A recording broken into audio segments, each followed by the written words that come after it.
a building of the modernist architecture in the heart of Tarragona. Josep Maria Jujol reformed it in 1914.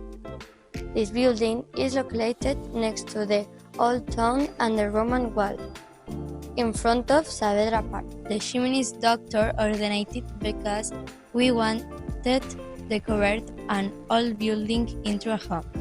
The house was a ground floor, 2 floors, and a small tower, full of original details. It also had named iron railings that give the house a sculptural character, varied openings on the each floor, and balcony sets.